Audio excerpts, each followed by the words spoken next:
what's going on? Brand. What's going on here? Oh, brand. Oh, brand. All right. We rehearsed none of this. The lawyers will be involved later. Yeah, you can tell we didn't rehearse it because you just called him Brent twice. So we're off to a great start. I did call mate. you Brent twice, didn't I? Anyway. Let's get right into the first news topic of the day. Again, as I said, Team Solo Mid in the news again, but not for winning something, not for the right reasons. When was the last time they were in the news for a good thing? Yeah, it's been a while. I actually just straight up don't remember it. Between the Lena double lift drama and the Bad conflict news. of interest, The team getting shit on every week. losing consistently. The VALORANT roster just dropped Wardell. Yes. Obviously, Reggie in the news, big Wired article, bullying, Yeah, that's harassment. right. Also, again, so it's not a good year. We have never done a positive segment on TSM on this show. I think we talked about. Did we talk about when they branded with the crypto? Was that pre-breakdown coming back? I can't Would remember. that have been positive? Probably not On this show? Probably not, Yeah. even if we talked about it. But you're right. And so The FTX deal you're talking about. yeah. When they this was obviously not a positive story. No! You want to walk us through this a little very bit? Unpositive story, yeah. Scott. Okay, so this post comes out from TSM saying that they've just recently been made aware of some very serious allegations. I'm just going to read it of conflict of interest and unethical practices against League of Legends coach Peter Zhang. Peter Zhang is the coach of the academy team and the head of player development at Team Solo Mid. They terminated him straight away, and they're also looking at sort of legal routes to follow.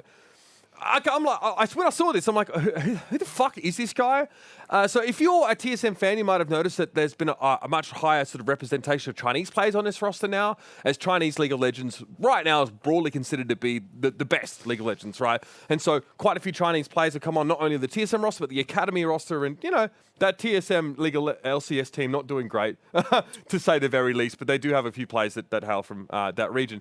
Peter Zhang is responsible for bringing them over. He was essentially a connection, but even that was kind of sus, right? So this is two parts. First part is that Peter Zhang would basically, he would be at TSM. TSM would go to him, we want ex-Chinese player, right? He would then go to the Chinese player and be like, so what do you think about NA? You know, I can get you to NA. There might be a team that might want to work with you, or I can put you before a team. So he went to the Chinese players and basically said, it will be off my own back that you get on the radar for these teams when they're already on the radar, and that's why he's talking to them in the first place. Yeah. And then he acts as their agent, but he's already working for TSM. You know what I mean? So that's one part of this. The other is that this motherfucker just borrows money from everyone. And it's not just like, hey, Scott, can I have a $5 to get a fucking cold brew? No, we're talking like 5 figures. Yeah, and again, this rabbit hole that always opens up on these kind of stories, and I want to touch on the possibly agenting stuff in a second. But you know, this piece of the news is that one of the players, Sword Art, was going back home, had bought a car in the U.S., $80,000, asked Peter to sell it for him because, you know, easier. And he's left the country. He's not selling it. Yeah, and so. You know, can you sell the car for me and then send me the money when you get it? Yeah, sure, we'll do it. Well, he did half of that. He sold the car. and then let's just call it what it is. He spent the money. He was looking after it. He spent the fucking money. He was investing it in a high yield savings account, i.e. his pocket. He was investing it in G2 G2 NFTs, right? Fuck yeah. So and this I think for young Master Peter started a spiral of robbing Paul to pay Peter. We'll flip that around for you. But you know, he robbed Peter as well because Double Lift fucking lent him money as well. So every true. Peter, Paul, and Pop is getting robbed. Because what happened is he then started getting, obviously, pressure from Sword Art. Hey, where's my money? Where's my money? I want my fucking money. Yeah. Right? To the point where it's like, okay, you know, we're now past the limits of discretion. Yes. I go public with this and you don't want that, right? Yep. So. And so Peter then starts asking everyone in the organization, other players, like you mentioned, Double Lift, to borrow money. Because obviously, and he's using excuses of a sick grandmother. Apparently, his grandmother was unwell, and there was something there, right? Okay. But you know, so we don't know all the details about where this. Obviously, though, you know, my understanding is that this is still an exorbitant sum. Yeah. Sort of on top of that. And yeah, like this says here, Double Lift was on stream. Like, yeah, this motherfucker tried to borrow 70 grand from me. I don't know if he did lend him the money or not. Hey, bro, favor to ask, man. Just a quick little favor. You think, I'm in a pinch. Can you lend me a few bucks? Yeah, sir, man. How much you need? 70 grand. Maybe to these people, 70G is pocket change. I'm happy for them. It's Yeah. like 70 grand. Be like, what, motherfucker? Maybe I just lack some perspective on that scenario. So, and obviously, again, he's trying to borrow all this money to not only pay Sword Art, but whatever else he's got going on. I don't know if Peter got some sort of extravagant lifestyle going, whether there is obviously, grandmother issues, other issues that he's trying to literally borrow money to take care of altruistic reasons, so to speak, but still kind of weird. And then it gets a little crazier because he's denying all the allegations that he was doing any sort of agenting and making any money on top of agenting, right? He's saying that's all, like, that's not, I did borrow money, shouldn't have done that, sorry. And I should have paid Sword Art his money, I shouldn't have spent his money, but he is denying all the other stuff. Just, that's the one thing he has said is, like, I did not do that. Did not agent. I believe that would probably the most egregious part of it because of the conflict of interest and because you're like head of player development. You are the guy that is with TSM deciding what chess pieces you want to go after. That is crazy, right? Yeah. And then one thing, Riot tried to stay away, basically stayed away from it. Doesn't affect LCS directly. He is not a coach on Jackie stage Felling there. basically said it's got nothing to do because I think people were assuming match fixing at some point, and she obviously, as the commissioner of the LCS, she had to go on Reddit and be like, no, it's no match fixing, nothing like this. It's purely an internal issue because obviously you don't want that to bring disrepute on. Well, because there is a huge match fixing scandal happening over there, so they really wanted to separate that very quick. Because my first question was, okay, if he's not part of the match fixing, does this young guy just have a gambling problem? Because that's a lot of money to be borrowing. Or is he living some sort of extravagant lifestyle, buying lots of clothes, lots of shoes? Like, what are you doing? That you need all that money? It's pretty right. Other than maybe he's buying NFTs. Who knows what rabbit hole he's going on down? What do you mean buying NFTs? They have a partnership with FTX. Because it's beyond paying Sword Art back. All he needed was 80 grand to do that. So it's obviously past that. Unless somehow he's asking everybody else to pay him back so he can pay Sword Art back, right? But what is alleged is that most of this money has been recouped. Yes. So what I would suggest, that the conflict of interest is the much more egregious part of this. Obviously, like the borrowing money and stuff, it's kind of whatever. Like you're also kind of dumb if you're like going to give this guy 70 grand and he's a bit sussy, whatever. But that's neither here nor there. So not a great time to be a TSM fan, especially like the team is really struggling in the LCS, really struggling, and there's and obviously in the wake of Reggie being investigated for his conduct as like a CEO as well. Tough time for them. Really don't want any more of this negative press. Yep. But this is definitely notable, I think, and comes up especially at a time when the team is struggling to perform in the LCS. So yeah, and I would imagine they knew about this before it broke and hoped they could keep it under wraps and like this. Let's not let this one out too. Try to settle it, but again, obviously he didn't pay his debts in time, and it got out, so they had to make an action because obviously they got enough bad press. Like it's like they don't need any. I mean. Here's another bad press scenario. We have to kind of talk about it, I think, because we discussed this before. G2 are suing a company who basically, from start to finish, develops NFT products called Bondly. Now, G2, as you guys may have seen, they have announced at least the release of Solana chain-based NFTs. Yes. This is not that those NFTs, the fucking samurai ones, the tacky-looking, whatever. Yep. It's basically a fan club membership. That's an NFT. Yes. That's with a different organization. So G2 tried to launch an NFT before that. And if you remember Carlos tweeting like, oh, look, this will be different. Like most people rightfully hated NFTs because of like it's a cash grab by weasels or whatever. That was in the wake of this announcement with Bondly. They have said that, we've been misled about what Bondly can actually do for us, and they haven't met deadlines, haven't paid us back.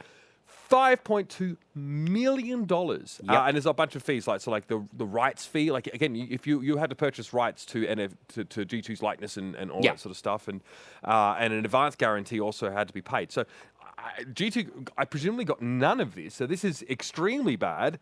A lot of people, I'm sure, are very. I think when people see people getting involved in NFTs, there's definitely a tendency to start preying on their downfall. I see that a lot, and that's your business, but. It's pretty insane. I just want to make it clear it's a different NFT. So this fucking this is Metaplex, a different one. Yeah, this is and we even talked about this on the show. This is actually But it's clear to see. Yeah, G2 really fucking wanted to put a flag in the NFT market, And if you're not aware of like the Metaplex NFTs, the Samurai Army ones, it's essentially like a fan club, and your membership is demarcated by the ownership of this NFT, which you can fucking name and all this other shit. But I don't know how that's going either, Scott, because they still haven't announced the mint price in Solana of those NFTs. They have not progressed. I would say, when did we last talk about it? It has to be months now, right? Yeah, a couple months ago, I think. A few months, yeah. So they really haven't progressed on that front at all. And, I mean, they got ratioed to fucking Timbuktu on that tweet, which is what you expect. Yep. I think that if you canvass, like, you know, a selection of the population, I would say, like, less than 20% care that they're in NFTs. But on Twitter, 99% fucking hate them. So they probably have to reconsider their approach with that, because it's pretty bad press. And I know Carlos is an enterprising chap. I think we could safely say. Oh, yeah. And was trying to allay people's fears about NFTs being like, no, this will be different. But so far, they are suffering because the whole landscape in NFT creation, it's very Wild West. It's a bunch of people that know how to code smart contracts and how to code in Solidity. These people are not doxed for the most part, so that means that they're who they are is not public. They're all under pseudonyms a lot of the time. And this is by necessity sometimes, because if you are doxed, there's security risks. If people know you, you have a lot of, cryptocurrency, so to speak. So it's shady, not quite dark web level, but like it's, I mean, G2 are out in the hole for like 5 mil, which Bondly can definitely not pay back. I think the reason maybe why they went with these guys is because Bondly, I think, partnered with Logan Paul in his NFTs, which sold for an absurd amount of money. Got you. So definitely the motivation there from G2 is, I would say, monetary. And like we explained, yes, they have a limited number of these fan club entries, and they're definitely hoping for a lively secondary market where they would take royalties from each sale. That's where the money really is made from NFTs, on top of the minting costs in the first place. Yeah, and again, I think them having to reinvent the wheel, go to a whole nother company, after they had started 6-8 months earlier, got them into the window of a team announcing their NFT late. Like, I bet part of this $5.25 million they're going after is damages of being late to market, because it's very competitive. Now you've missed the window. Like, we already, obviously, like you said, we always shit on it. The article but says the first invoice for rights, like the 2 million rights sort of deal, the first invoice went out to these guys, and they came back saying, we can't do this. So they, and they tried to get out of the contract and all this sort of stuff, and G2 were holding him to that. Sure. So I don't know how much monetary loss G2 has been incurred for G2. I don't know how much they've paid up front to make this happen. Yeah. But because obviously they've sold their image and likeness rights to Bondly to make these NFTs. Yep. I just think obviously people enjoy the irony, because Carlos is saying, look, we're not trying to scam you with these NFTs. Now I believe that, like he's trying to find a novel way of having a fan club, and there will be profit to be made there for him. Do I think Carlos is trying to scam people? No, but a lot of NFT projects can be scammy, especially because most of the people that get into them don't know what they're doing. They're definitely going to get scammed. It's literally about turning the people that don't know how NFTs work get turned into what we call exit liquidity. Excuse me, by the people that do know what they're about. Yeah. So that's it. That's really what it is. It's dumb people, just in the NFT space, losing their money to people that are smarter. So now they're getting scammed by an NFT company. I think that's why people think it's very funny, but it's... Yeah, I mean, that's the like ironic, like sweet justice of it all, right? Like usually the product is the scam, and G2 got scammed by the company that's supposed to make the products, right? People are pretty nasty about it all, though. I won't lie. Like I know it's a big brand corporation, so who cares if they lose money? But and obviously G2 will survive. They got a bank of lawyers, so this will be very interesting. We'll see what happens if they get their whole judgment, if they just get part of it. Obviously, an unrelated but related G2 news, since we're on it, Carlos announced he's moving to New York City, and G2's setting up a shop in New York. So, like, if I was a North American-based team owner, I'd be a little nervous that one of the biggest global brands is deciding to, like, come over here into this market a little more realistically and leaving Berlin, or keeping Berlin, but, like, adding to it. Yeah, right? I don't think the European market is remotely as lively. No, I mean, all the marketing budgets start and live here and then go out to Europe, even divisions, or sometimes global markets live and are all spent here. So some of his partners might Who's already. who's on the East Coast in esports? Well, we were kind of talking about that. We're trying to figure out, like, all our endemics are mostly California-based. EG's kind of up in the Pacific Northwest. Ambox, like the Vindex teams, the Ambox the teams, NYXL, the Subliners. Yeah. You've got a little bit of FaZe in Atlanta, and you've got the Mayhem in Florida. I mean, they barely have a But footprint. these are like light fan teams in comparison to the big fan base teams. FlyQuest is Oregon, actually, isn't it? No. Magumi and all those guys, I think they're all in LA too. They have a facility in LA. So again, like, no big, like, Gotham, New York City. I think Ambox would want that. Orgs have really capitalized on the market. So, like, if I was Sundance and those guys own Ambox and Vindex, I would be like, oh fuck, Carlos is coming. Because again, he's got a swagger of a brand. He's a swagger of a guy. It's a huge market that hasn't really been capitalized on the East Coast. Like, so Carlos walking into New York City boardrooms of all those companies, going, "Give me your fucking money." Like, again, I would be a little nervous if I was a West Coast team owner. Yeah, and you just cut the scene, people getting thrown out of windows by him. Yes, exactly. Right. Like, you just picture, like, do you watch Billions? You know, those shows. Like, Carlos is the Bobby Axelrod of this story, 100%. We need to Photoshop that right away. Yeah. Anyway, all right. Yeah. Let's move Good on. stuff. So let's talk about. So this one is interesting. I guess this represents a partnership between Psyonix and Epic. I guess. Yes. Is Rocket League on the Epic Game Store? Yeah. Okay. That And might it's explain why. it's an own, like, Psyonix is owned. It's an Epic company. So now you can watch Rocket League esports in Fortnite. Yes. Why is this? A creative arena mode inside Fortnite. You can, spectate the Rocket League Pro League, obviously, the matches and such. And again, this is not new for Fortnite doing all sorts of, like, spectator type activities inside their game. Yeah. Concerts, all They sorts of had stuff has Ariana already Grande happened. in the fucking game. So lots of stuff. So, and I haven't seen any footage of what it looks like when you're in there, but obviously it's going to be big screens and you can watch the matches. The funny thing about it, and the Rocket Leaguers are like, oh, this is cool. You want me to fire up a different game to watch my game. When can I watch my game in my game? Meaning that you can't fire up Rocket League and watch Rocket League Esports, but you can fire up Fortnite now and watch Scott, Rocket League that is Esports. fucking egregious. Are you trying to tell me they don't have, Synergy. like, a tab inside Rocket League Nope. where you can? This is some synergy right here.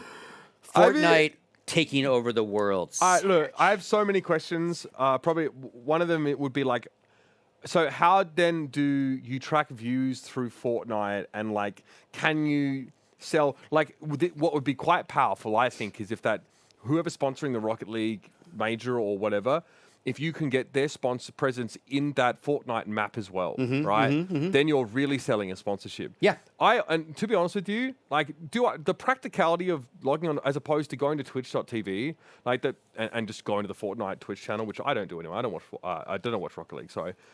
And booting up your Fortnite game to go into a map to watch Rocket League, it seems really convoluted, but that is what the fucking metaverse is, Scott. It's convoluted as fuck. And still all of these fucking Silicon Valley dickbags are fucking investing in it.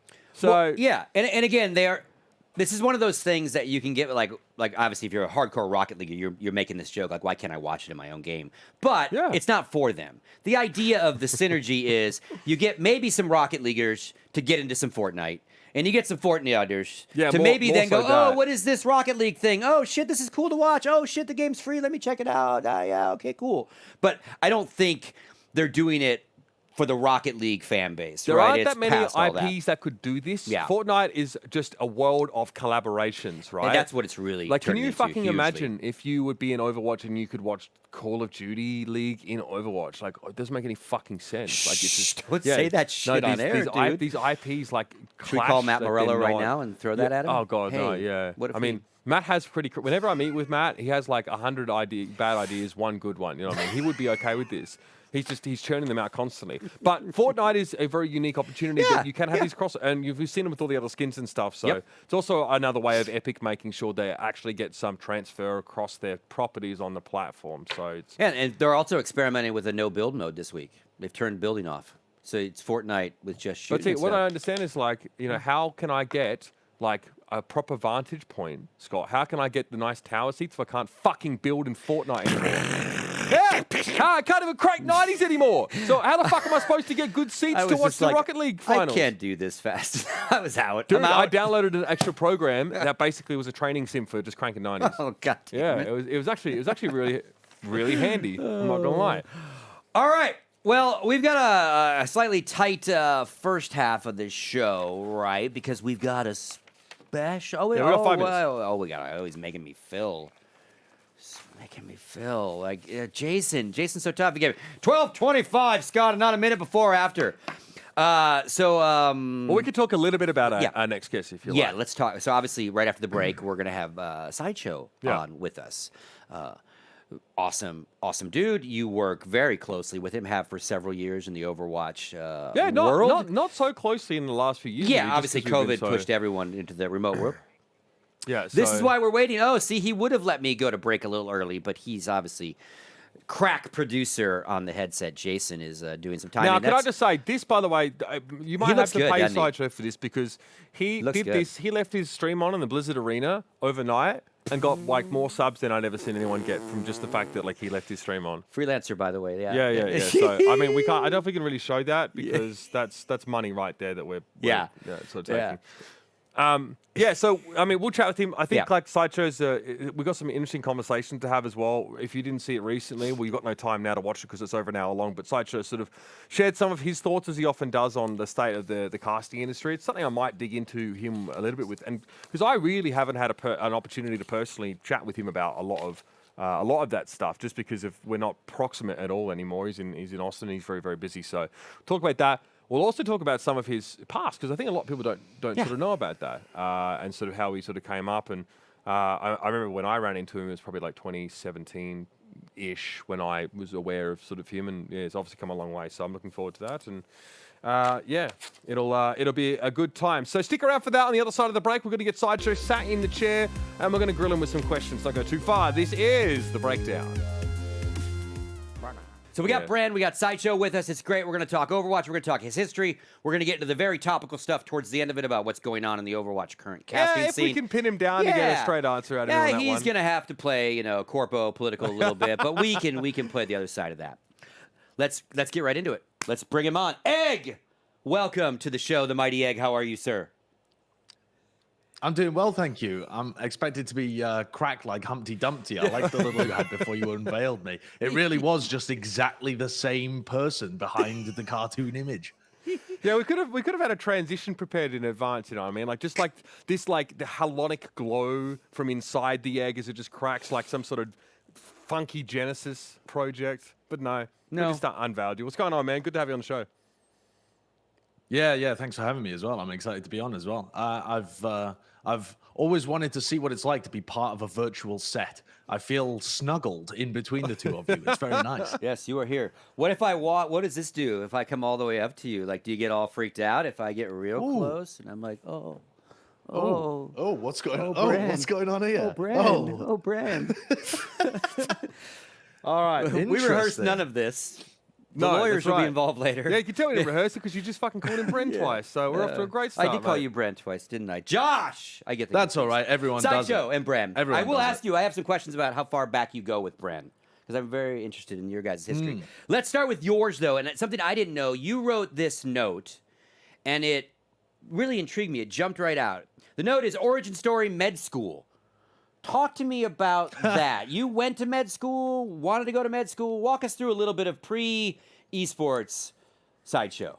Yeah, I was at med school actually while I was doing some opening stuff into TF2. So that was where I got my start, was working on kind of TF2 production and TF2 casting and writing articles and just essentially whatever I could get my hands on within that scene. But at the time I was going to med school as well, and ended up just committing way too much time to doing the esports stuff instead, and then got kicked out for unrelated reasons. And now I'm here. So, it's a good time. I'm glad I took this path instead, though. I would hate to be a doctor in the current climate because I've got a lot of friends who carried on down that path, and it doesn't look that great, honestly. It's for all of the shit that esports gets, it's better than working a lot of real jobs. Where I feel like, oh, good. I feel like Josh got kicked out of med school from stealing all his medical supplies in order to create Bren from a bunch of cadavers of just, like just people, this golem construction that lumbered out of the operating chamber, and it's just Bren. So Bren's origin story is really built by Josh. Absolutely. Okay. Yeah. Question about that. If you had followed that through, where would you be with that career right now, do you think? Well, I did get kicked out, so it's not like I decided to leave of my own volition.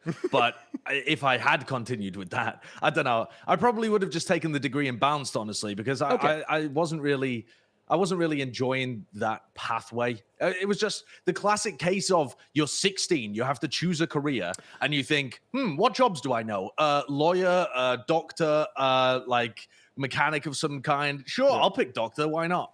Okay. I relate to that. So not time. A burning desire, like I'm going to be a doctor and then screwed it up, so to speak, right? Like it was kind of something. Got it. No. Okay, let's move into your early kind of game stuff. So TF2, big Team Fortress guy, right?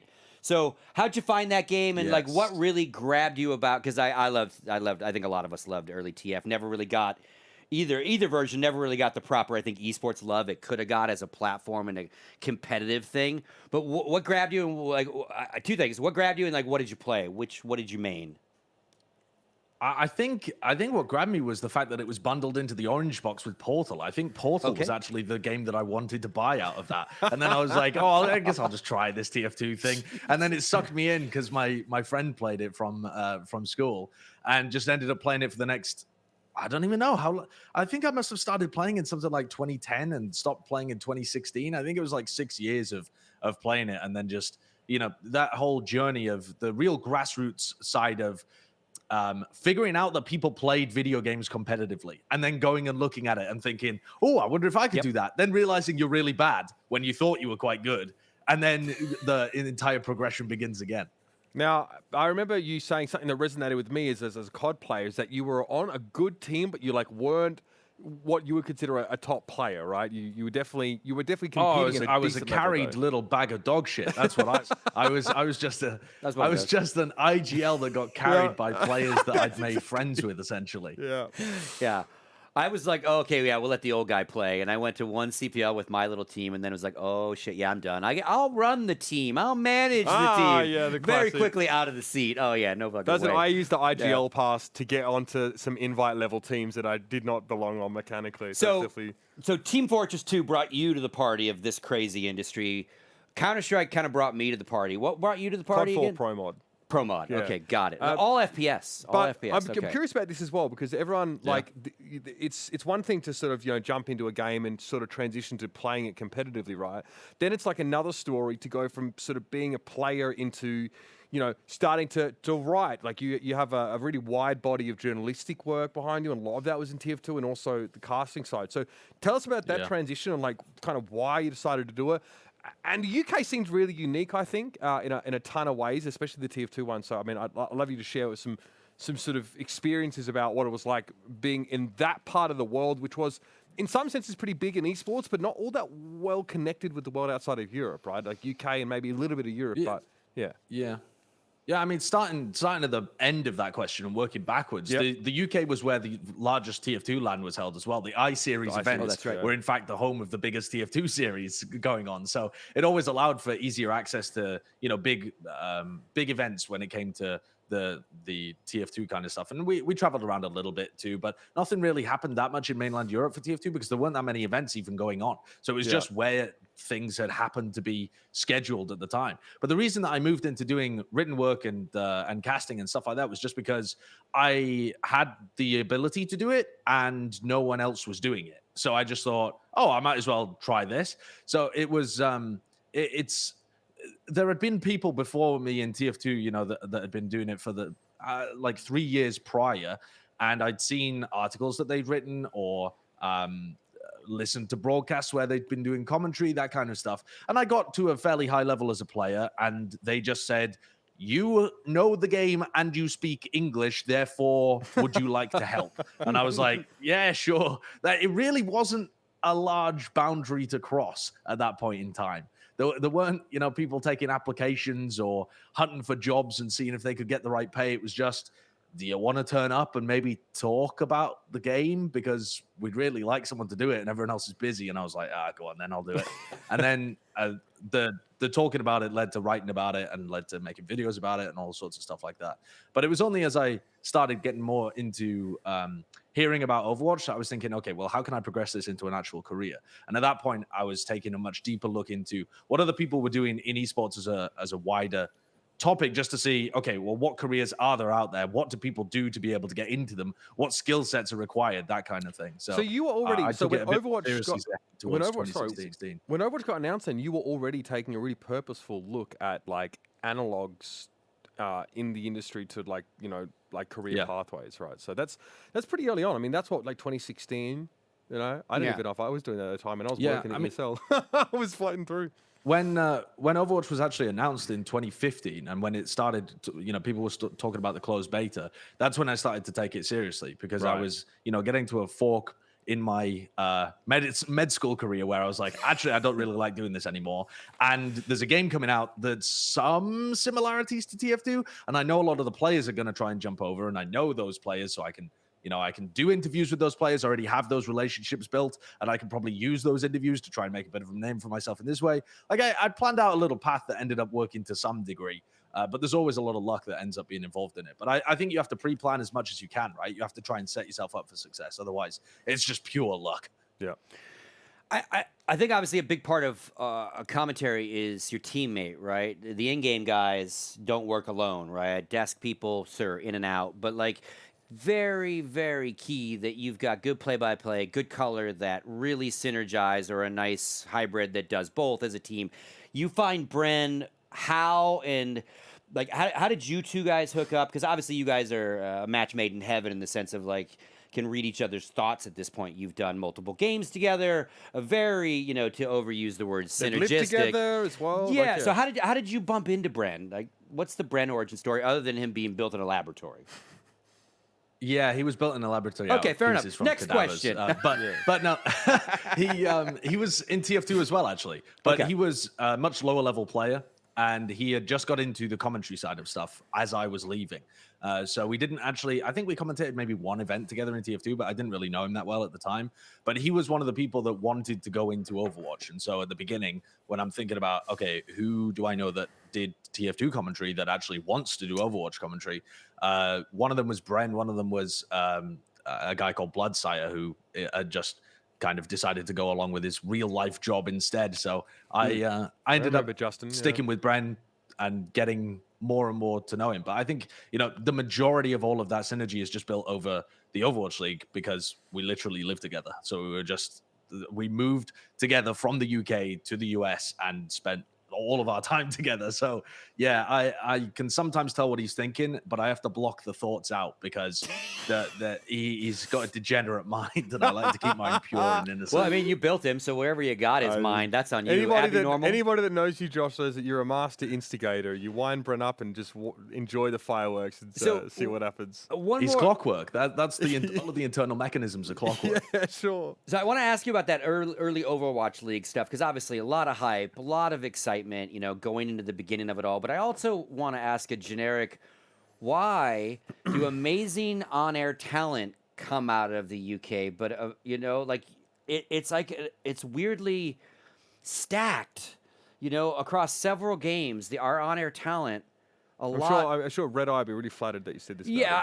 Well, I mean, in a way, he is part of that knowledge. You think of like the Henry G's, the Alexes, you guys, like, you have an accent, doesn't count. What is it about? Like, is it the sports you grew up with? Because you guys are really good storytellers. You're really succinct, and it just seems like proportionally, y'all can't play these games for shit, but man, you can talk about them. Rest in peace, Four Kings. I think it's just a barrier to entry. Rest in peace, Four Kings. I think it's literally just a barrier to entry. If you're from anywhere else in Europe, you have to be learning English as a second language. And that naturally is going to create a barrier for you being able to easily get into the role at the beginning.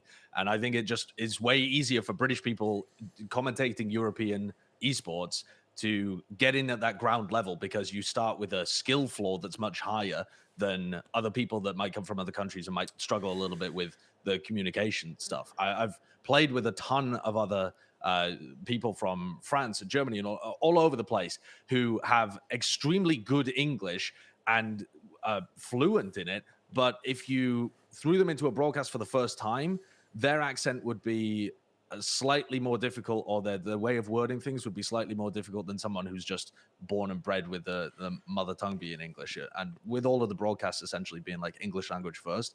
I think that's the biggest reason for it, honestly.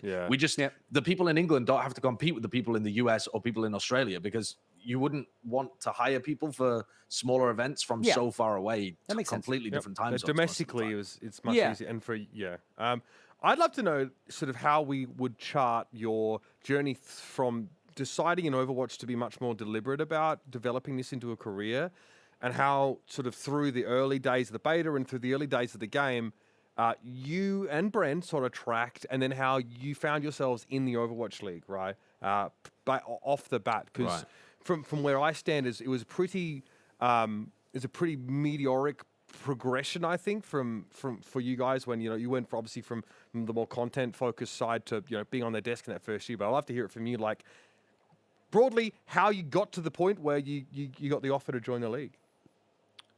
Yeah, it didn't feel meteoric until the end, I think. But so, because I was doing it right from the beginning, right? Immediately from the beginning on Overwatch, I was trying to get into casting stuff. But it was very difficult to find casting opportunities right at the beginning, because I think the people that were involved with the companies running the productions had those opportunities early on. Like for example, yourself and Jason Kaplan were doing the ESL stuff, and then there was Hex and ZP over doing the Ghostly Gamer stuff. By and large, those were the biggest casting opportunities that were really going. There were some other smaller ones, but not really that much to be able to get into. So at that point, you have to divert, right? You have to go into doing some interview content, do some video, like podcast kind of content, do some written content, because you're trying to find ways of being able to showcase that you can do those jobs. You're both able to write and tell stories and manage relationships with the players and do interviews and hold yourself on camera as well. So, I felt like I had to go broad in that sense to try and keep my name being relevant for those opportunities when they came up later. But then just being, I think just being involved with the scene to that degree and showcasing you have that level of knowledge and integration just gave me another couple of opportunities later on when people were missing an event or something. I did did color commentary for an Overwatch tournament in, I want to say it was like May 2017 or something, and then got invited to do a LAN that was happening in Europe, and then after that got invited to go to Contenders. And I like to think that it was just I seemed competent at all of the opportunities that I got given at that point. As long as you don't screw them up and your name's in there, you've got a shot. Yeah, I remember you and Brent did iBuyPower, I want to say. Then MSI. Oh, that was way back in the day. Yeah, MSI in London, which obviously didn't go well, but we were all there. And then I think into Contenders. So how? Yeah, I guess I'm sort of curious to know about like what your. I want to ask this on a personal level. We were definitely sold an idea of like what we were going to create in the Overwatch League off the bat, right? That season 1, I think everyone was pretty bright-eyed about it. Do you? Sure. How much do you feel like you were able to, experience the realization of sort of the ideals that you came into the league with in the first place, right? So a bit of a retrospective. Obviously, spoilers for those that don't know, you've obviously decided to go a different direction this year and you're working a bit more heavily in VALORANT. Yeah. But I'd love to know, like, just sort of high level, what you were sort of thinking when you got into it in the first place, I think it's a little different, right? Because that talent pool that was brought in at the beginning in 2018 was stacked with talent from across the board, different scenes, right? You had extremely notable League of Legends talent. You had some CS talent. You had like Puckett, who's just all-star all over the kind of stuff. You had yourself, who'd done a range of different things, but was obviously a massive talent within Overwatch at the time that was leading the way for play-by-play. So I think there was a lot of different people that had their idea of what they wanted to do with the product, but me and Brent didn't really have that level of experience. This was our first time working on a product of this magnitude at all. So it wasn't like I came in with an idea of how I wanted to craft things. It was a learning experience for me that first year. So I found, I was in the minority in terms of learning from the others. The others all had a huge amount of experience and a wealth of talent with which I could suckle at the teat. But that was, that led to it just being a positive experience no matter what. Like just the ability to work in a TV broadcast studio, the ability to work with other talent that was so experienced and good was formative. I think it's the later years and the more experience you get and the more you realize, oh, this product isn't quite developing in the same way that certain people would like it to go in, or like what you think the correct vision for it is. And also, I didn't come into that first season thinking it was going to be a slam dunk either. I'm not daft. I was reading all of the different criticisms of the product and the franchise structure and how overpriced everything was, and trying to keep my mind open to the fact that this project could also be a disaster. Now, I don't think it ended up being a disaster. I think that certainly the overpriced element of it can be argued for what was actually delivered in the end. But I always had that in the back of my head of being like, okay, this is a product that is really beneficial at the moment for your career, and it was also really fun to work on. But there's gonna probably be a period of time where you have to consider other options too. I think that's just smart for anybody working on any esports product to be considering. Yeah, and again, you guys, I say both of you because you're not American citizens. In your careers, you've had to figure out moving different places. You coming here, and I would imagine you as well, visas had to be secured. I imagine that first set of visas was sponsored or related to Activision Blizzard and the Overwatch League product for both of you. And then I know that you've moved off of that in the sense of your visa, I believe. And have you moved, Josh, to kind of your own? No, he's fucking casting Valorant, but Activision sponsors his visa. No, but like you've got that extraordinary kind of, but maybe it's in the works. So just double checking because. But the reason I bring it up is you also have to be a little drink the Kool-Aid, maybe have a little rose-colored glasses on that first year or two because.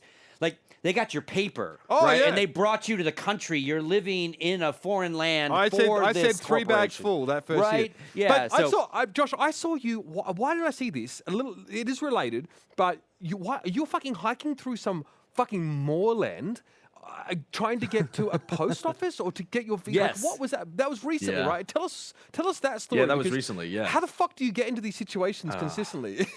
I mean, I really do seem to get into these situations all the time. Like, I had my visa. I mean, yes, my visa was held by the Overwatch League for the first. Last year was the only year in which it wasn't. Okay. Yeah, okay. So I can't even remember the timeline, but what is that? 2-3 years or something where Activision is holding my visa. Yeah. So anyway, yeah, the process was delayed one of the years, and so I had to spend 3 months extra, I believe it was, in the UK, just doing co-streams of Overwatch League, a product that I was supposed to be working on at the time, which is bizarre. That was a really weird period of time.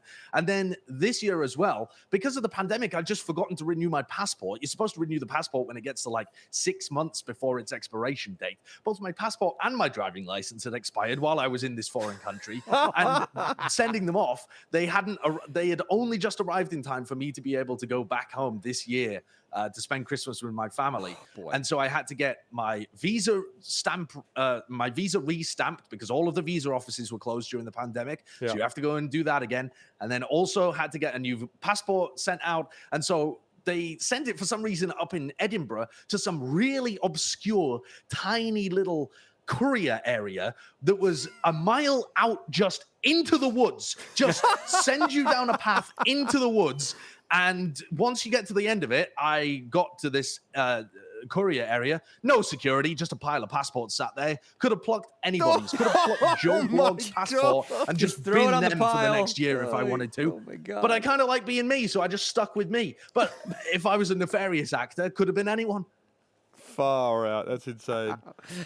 Just drop it on the pile, pick one, take one. Who do you want to be today? Yeah.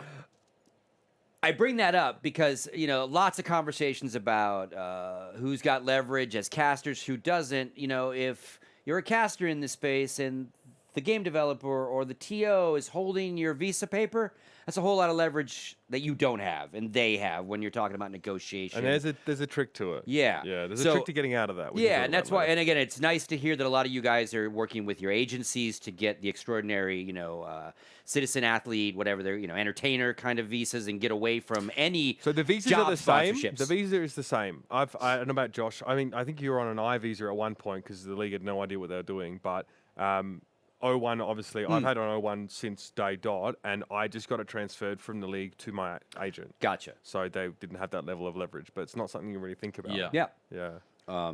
Yeah, I also, though, I think the Overwatch League was the first product I had ever worked on that was being extremely proactive about that and actually setting us up with, all of the legal framework in the first place, too. If I think back to any event that I was invited to in the past, it really was a bit Wild West in terms of those applications. It felt squeaky back then. And so I do appreciate that everything, was perfectly above board, at least in terms of my case. It felt, I felt secure in terms of actually being signed by a big organization that was willing to put up the cost to get me over there as well. Because I think it would have been much simpler for them to just try and fill their books with a bunch of North American talent where they don't have that extra cost. So I really did appreciate that in the first year. But you're right, there does come a point where you need to kind of leave the nest a little bit in order to have that ability to still work on other products or increase your leverage and not have that be a thing that's held above you. Not that I ever felt like it particularly was, actually, though, in my negotiations. Fair enough. It was, there were other issues there. But if you wanted to freelance, like, you just couldn't. Yeah. Or do any other work, because like you were employed by the league, and like basically if you were going to freelance, they had to pay the league, and like it was really complicated. So, but I guess I want to talk about visas and stuff, because you got stuck in visa hell on multiple occasions. But I guess one of the most the longest stretch you were stuck in this visa hell, I personally attribute to a great degree of the growth of co-streaming, especially in like esports, to yourself. Because obviously, was it start of season 2, Josh, of the Overwatch League, where it was the beginning of 2019. You sort of missed stage 1, but what you did, you'd stay up to all hours and you would co-stream the Overwatch League games. You'd sit there with a bag of fucking oats and just do ridiculous things. And I'd love to did this idea come from you having seen anything, or was it just like a happenstance? Because now this approach is being copied by some of the biggest streamers on Twitch with gigantic viewership and huge incentive to do so. Yeah, I mean, I definitely had found the idea somewhere else. It wasn't me that came up with it. And also the timing, I think, is purely coincidental, because it was also starting to really take off in Fortnite during that year as Fortnite was getting a lot bigger. So I don't think it was the case that I kicked it off. It was just a symbiotic, not symbiotic, but coincidental evolution, where two things happen at the same time, and it just appears like that because I was doing it over in the Overwatch scene. But the actual idea and the place that I got it from was a B stream that some of the CS commentators had tried to do. I want to say it was in 2016, but it could have been earlier. And I think they booked out a studio somewhere in Sweden. And I remember Get Right being on there with Semler and Thorin and some other people. No I can't Majors exactly Club remember kind what of thing. Yeah, it might have been something. It was that kind of theme, but I don't think it was that branding. Yeah, it was them trying to take it into a studio setting. And I thought to myself, this is really cool. And I know that they had spoken afterwards about abandoning the project because it didn't get the viewership that was required in order for them to sustain that kind of investment. I think they were probably paying people, like full talent rates and booking out a full studio. And it wasn't at that kind of point then. But I thought, well, I can just do this on my own. And it's a very light lift. And I don't even actually need permission to do anything because I'm not showing the gameplay. There's no... there's no copyrighted content other than a very small timer, which I was assuming they weren't going to object to, just to allow people to sync up. And I started doing it for my stream at the time was getting about 200, 300 viewers whenever I turned it on. And when I was consistently co-streaming, it climbed in kind of jumps up to at one point having like 4,500 people watching my stream, just doing a co-stream of Overwatch League, which is, I think, still to date, the highest amount that I've ever had on my stream. So it was an extremely successful idea that was wanted by the community overall, this kind of lighter feel. You also have to remember that at the time, the Overwatch League broadcast was quite stuffy. You're coming off a 2018 season that didn't feel organic. It felt very, robotic in some sense too. So it was a Disney XD year. Looser very product. Buttoned up. It was. Yeah, it wasn't the looser product, the more fun, community-engaged product that it is now. I was actually offering something that was new to the audience. I mean, I guess for me, it was really interesting to see that as well and start to realize that, maybe what people sort of wanted in their content. I think, now we're still seeing co-streaming happen. I kind of want to know, just to sort of link up the future and the past, is it still the same thing? Like, are co-streams succeeding for that same reason still? Do you think that esports broadcasts are still maybe not able or failing to, whichever one, to sort of provide that more laid-back feel? Is that what's still driving this phenomenon, for lack of a better word, forward? Well, I don't think it's necessarily the laid-back feel, no, but I think it's something a little related. To me, it comes down to the parasocial relationships that people are able to develop with Twitch streamers. People act as if they're friends with the Twitch streamer. And because you have this constant communication via the chat and you have such an engaging back and forth with them, or at least that's a possibility, it has a completely different feel to it. That's a massive advantage to individual streaming that I don't think any live broadcast is going to get close to, and nor should it either. I think those should be two separate products that don't attempt to go down that path. But when it comes to watching a game with other people, watching a game in a crowd, or watching the game with your friends is always going to be additive. There's always going to be something that you get from that, the shared emotion. We're very social beings, and I think watching esports, you are just watching a screen for the most part, and having that ability to have a little bit of back and forth, or at least feel like you're contributing to the conversation with the other person, is a very engaging thing for a lot of viewers. Even if the streamer is essentially not saying anything, simply seeing their emotions, seeing their face, and seeing the emotions that they are experiencing, it helps heighten yours, or helps you share that kind of emotive link to what's being broadcast in a way that purely the audio from the commentators can't. You don't get to see their faces, their emotions as much. It's a real skill to try and convey that with purely the audio. And I think that's what's currently driving it. And I don't think it's something that live broadcasts are going to be able to help. I don't think it's something where, you should be just putting the casters' faces on all the time. But I think it's partly why people used to love videos of you actually casting Mitch after the fact, Maybe it's not something the Overwatch League is ever going to do, have a little box with like Mitch acts like a bonobo while casting, but people love those videos afterwards. Because you were so thoroughly into it, and they could see that, and they could think back to their own emotions when they were watching and resonate with it. Well, you're giving them all of the great stuff of a broadcast, and then they're also getting that human connection with somebody else who's enjoying the moment with them. And esports does tend to be quite disconnected. You don't tend to watch it in crowds. That's, especially in the last 2 years, that's just not something that's been possible. Watch parties themselves as well aren't as popular. You're not really going to invite someone else to come down and sit at your PC with you to watch the CS tournament.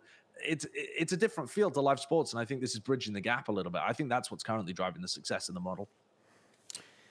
Now, you guys differ on the topic of whether a game developer or a tournament organizer, whoever's throwing the big show, if it will intentionally lower budgets, diminish the main product because they know that a lot of the viewership is going to live on the co-streams. And so why spend way over here? Maybe why pay the tier 1 talent? Why do all the extra stuff when really it's got to be a good, solid product? But at the end of the day, if 80% of our audience is watching somewhere else and maybe muting the main broadcast, we don't need all that. What do you think? Because you two do not necessarily feel exact same I don't on know this. if we necessarily opposed either. I'm trying to get you to fight. No, it's tough though, because I think you've got two people that most of the time are reasonable. But I know. I think, no, I just think that it's a little bit hard to divine where the value is bought by casters, by people that hire them at times. Because I think the thread that Carlton Curtis made that Josh references in a recent video of his on YouTube, where he sort of shares his thoughts on the current situation, does sort of say, it's not a caster's job necessarily to bring numbers to a broadcast, and yet they are being evaluated on their ability to do that, which is obviously a bit strange. But I think that something that I personally struggle with, and I can admit this because I didn't really understand the phenomenon of co-streaming, is that there was definitely a sense of uncertainty about whether what I brought to a broadcast would be held in as high regard because of people's apparent inclination to go elsewhere for their broadcast experience. And not necessarily. I mean, sometimes they have to stream up as well at the same time, but sort of muting it. Yep. But I mean, you talked about it on your video as well, Josh. But I think I'm curious to get your thoughts here on sort of as a broadcaster, as a caster, someone who is whose craft is getting up and casting, and also someone who co-streams. Like, how do you feel about that dichotomy? And is this a situation where both of these things can coexist, or should casters be concerned that people are muting the stream and going elsewhere? Like, I'd love to get your thoughts on that. Well, I think part of it comes down to let's start with what I'd said in the video was that I think the co-streaming is not a replacement for the casting. At least in my experience of running co-streams, it is much more pleasurable as a co-streamer to have that casting audio in the background. Now, there are going to be people who disagree with that and people who mute the broadcast or want a clean feed without it or something like that. But and it might be frightening to some of the broadcast talent to hear this, but Riot, when we were doing a co-stream, did offer us a clean feed without casters. They said, here's a clean feed without any copyrighted music, and also it doesn't have any casters. And we said, no, we'd rather have the copyrighted music and just mute it ourselves or lose all of our revenue that we have on our channel, because the lacking that commentary, it makes it much more difficult for you to do your job as the secondary entertainment product, because you don't have that hook into what's going on the screen. Now, the counterpoint to that, though, is that's my opinion that the co-streaming is easier with commentary.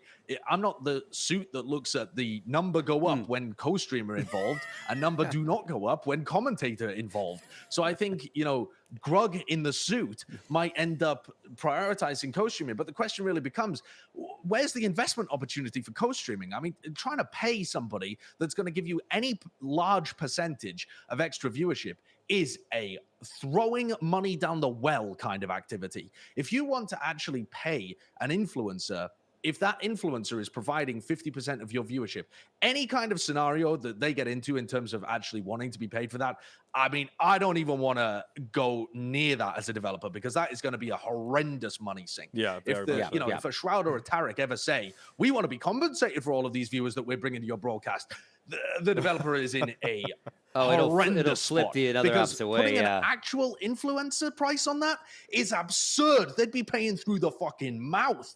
So they're in a really good spot right now where they're bringing. It is a symbiotic relationship between the co-streamers and the main broadcast, because the main broadcast is benefiting from viewers, but so are Shroud and Tarek. They're not bringing in those kind of viewers when they just turn on their own streams and play ranked. It is symbiotic in that sense. But I think on top of all of this too, if you're looking to attract co-streamers, right? If you're, let's use the Overwatch League, for example, because they're heading into Overwatch 2, and they might be in a position where they're looking at other places and thinking, wow, we kind of dropped the ball not allowing people to co-stream our product just naturally. Maybe we want to try and attract people in for next year and get them co-stream. Well, again, you don't necessarily want to provide a financial incentive to do that, although maybe they go in that direction, but I've already said why I don't think that would be smart. Sure. But what do you do in order to attract co-streamers to your product? You want it to be exciting. You want people to want to tune in and watch it anyway. You want it to be the kind of thing where their viewers are excited and it's a bonus to them because they get more viewership than usual. And I think part of the way you do that is that you make the broadcast side better so that it becomes a more enjoyable viewing experience for them and their viewers. And part of that is going to be having casters that don't make you want to scratch your ears out, or casters that are driving you loopy and your whole chat's full of what the fuck are they talking about? Do they even know the game? Like, all of that stuff is going to turn people off, going to put people on mute. And I hope that the logic path makes sense for the people making the decisions, because if it doesn't, then we're fucked you anyway. could end up in a scenario where people make the wrong moves. But it would just be them kicking themselves in the face, because the best way of getting a good product is to invest in the product itself, not invest in the co-streamers. That is going to be throwing money down a well. What do you think? So I'd love to get your take on this. Obviously, you're involved in VALORANT now. I think we'll delve into that a little bit in a moment. But before we get there, what do you think happens to co-streaming if/when VALORANT decides to franchise and there's a situation where you have like ownership groups that might be in a revenue share agreement. Do you think there's a world where co-streams can still exist in this environment where maybe it's harder to sell sponsorships with this more convoluted, abstracted setup of viewership? Yeah, well, I imagine that's one of the reasons that the Overwatch League has never particularly done it as well, because they have a franchise product, they have a broadcast rights agreement, and they have, everything limited at the moment to YouTube. But I think even in that scenario, and I'm not speaking from a legal frame point, I understand that there might be difficulties in that avenue, but I think just from a does it benefit all parties involved argument, I think it's still useful there. If you're thinking about Overwatch League heading into 2022 or Riot, Valorant, whenever they franchise, if you sign a broadcast deal with YouTube or maybe some kind of cable TV partner or whatever, then, I mean, the cable TV actually does make it way more difficult, but okay, if we're just limiting it to digital applications, let's focus on that one first. But if it's just something like we have signed an agreement with YouTube, having your co-streamers agree to only be there on YouTube, and having your co-streamers agree to stuff that they already have in all of the co-stream agreements, like you can't block the sponsors, you can't disparage the sponsors, all of your viewership data has to be reported back to us, like all of that kind of stuff, I think is only beneficial for the owners of the teams getting involved, because it's more eyes on the product. You're able to report larger viewership figures back to your sponsors. It just seems to be better to me. And if people are being a threat to sponsorship arrangements by, certain people co-streaming that are brand risks or they're being disparaging, then slice them out of the agreement. And that's how you deal with that, I feel. Again, not speaking from a legal framework point of view, but if you sign a media rights deal with streaming platforms, then why wouldn't you get co-streamers involved?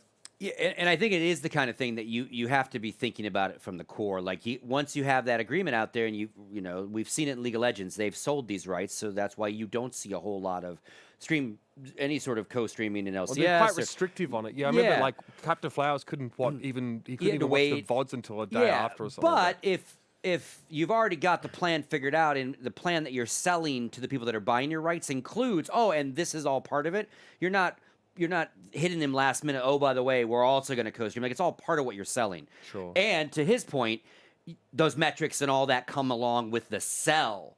So it's not a detriment. Like, oh, by the way, can we co-stream on these rights? Like you're selling Sideshows, those numbers potentially as part of the big product, and maybe that's how it survives instead of trying to ask forgiveness later. Oh, we've already sold them the old-fashioned way. But let's talk about Valorant. Let's talk about Plat Chat moving, because you've moved. You're the king of diversification. The Mighty Egg, by the way, the Mighty Egg, has a great video. Talks about if you want to be a procaster, things to look out for, your personal experience and things you've gone through. Obviously, it came out of the Sean and DDK retiring, moving on to different pastures kind of conversation starter. Yeah, so great video to go watch. But one of the things you talk about is diversify, diversify, diversify. If all you're going to do is take a day rate, go stand behind a desk, or go do someone else's matches, you're going to get caught eventually and you're going to end up on the short end of that stick. So you guys have been diversifying for a very long time.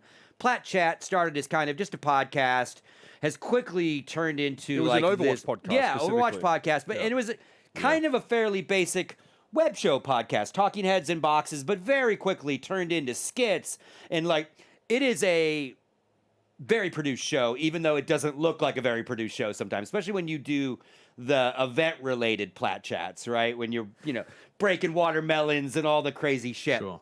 So I want to talk about, just the media. Did you think Plat Chat would get where it is? Because it kind of started as a little bit of, T-Mobile or whoever got involved with you guys, but it's really turned into this really cool product that you guys run. And I think that's amazing, because that Plat Chat lives beyond whether you decide to talk There's a question in here somewhere. Yeah, I'm sorry, I'm a ranter.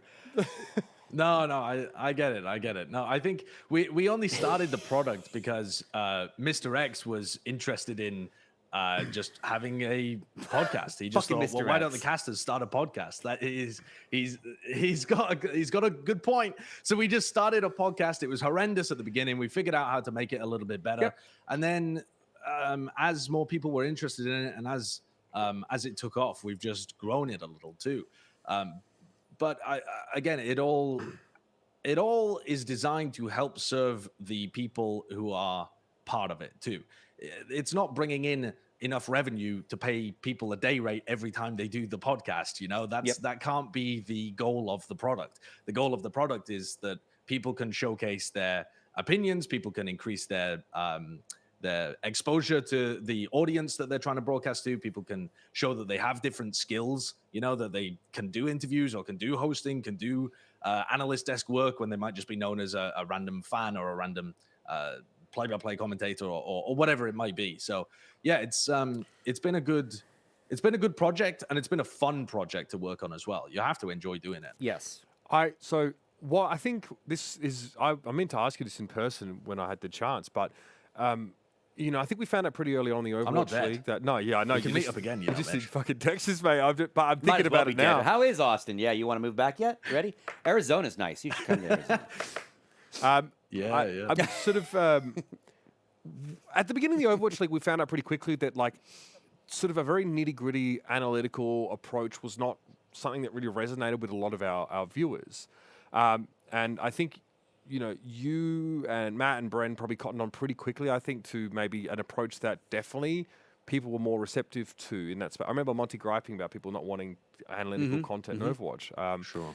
So tell me how you feel you go about creating compelling content in esports, right? From whether it is stuff like Plat Chat or co-streams or even just the monologue pieces you do or the writing. What is it, do you think, that people want from their esports content, especially for those out there that want to create some too and want to figure out how to tap into the zeitgeist of our current Twitch Zoomer generation? How do you find that? The way that I tend to approach it is I start from the position of a fan that watches everything, right? So I'm trying to think about myself as just, I watch all of the stuff that the real official channels produce, whether that be Overwatch League, whether that be Riot, whatever. On top of that, what questions do I then have? What kind of things do I then think about as just a fan who watches everything? And then from there, you're able to cover the, we do recap stuff that helps people cover everything because some people can't, they just simply don't have time, but a lot of people would like to. So I think that's beneficial. We try to be as global as possible. You know, we're not just trying to restrict ourselves to doing only North America in Overwatch or, you know, only NA and EU in Valorant. We're trying to be as global as possible and have a big reach so that we provide value to those fans who watch everything over there. And then, you know, you can still gather some information as you head up to the big events. So that's one of the big things, right? Is like trying to keep track of everything. But then the other kind of stuff too is a lot of interview content is really lacking in the scene right now, and that's something that we're not doing as much of in Plat Chat right now, but it's something that we did a lot early on in Valorant. You guys did a bit of back chat names out there because a few episodes. Yeah, exactly. We did a lot of it in Valorant early on in order to get out there because it's the best content, in my opinion, to provide something completely unique. It's not something that other people can do unless they've actually had a conversation with that pro. You're hearing it directly from the horse's mouth. And also it tends to be fairly easy to set up. A lot of pros, a lot of teams are pretty reasonable about giving you their time and allowing you opportunities to talk to them. Much more reasonable than if you were trying to get into traditional sports, for sure. So why not take advantage of that opportunity? And then trying to figure out what kind of stuff you would want as a fan of the game, trying to really be in touch with the community in that sense, trying to find ideas that they would find funny or they would find illuminating, or, you know, trying to put yourself in the position of the everyman. I think that's watching the broadcast is going to be an important strategy, and I think something that most of the time developers miss by a country mile. They try and produce shows that are like that they've cooked up, but they're not fans to the same degree. They don't watch everything. They're not ingrained in all of the Twitter conversations and subreddits and everything like that. So they just miss the conversations that are happening with their fans. But the more you can hook into that, the better ideas you get, and you can always come up with something that's going to be engaging if you're a fan that has access to a product. You can put on a really good show. And I don't think you can discount like the humor. Like you guys are genuinely funny human beings. Like so that is an entertainment factor. You're getting your esports with a comedic, humorous vibe, not a serious, buttoned-up vibe. Like it's. You should have seen them in like, improv class. Yeah, again, it's just again, it's all about that vibe. Like you said, parasocial, and you're a part of the family, and you're one of the gang, and you're hanging out, and that is very different than anyone's like esports product. I literally went to see these guys. I mean, proactive in trying to sort of develop that sort of persona and entertainment value. They literally all took an improv class in Hollywood. And I turned up to their recital, and it was like Bren, Josh, Johnny, I think, and they had to just, there were a bunch of scenarios, and they had to improv with an audience there. This is quite impressive. So like the whole, like, you know, whatever that show is, Whose Line? Whose Line? Yeah, kind of. Like awesome. there'd be like Whose someone Line is it anyway? It was somewhat similar. It was someone would start off, there'd be and they would just have to react or whatever. So, you know, for those people, it's not, you know, I just want to make it clear, it's not just these guys are naturally funny as well. They actually put some time. I think Crumbs was doing it as well. It's fucking hilarious. So it's a real legwork goes into doing this. Yeah. Also, when I was at university doing med stuff, I got really stuck into the comedy side of things too. I did we performed at the Edinburgh Fringe Festival. I'd done like sketch shows, writing, performing, that kind of stuff too.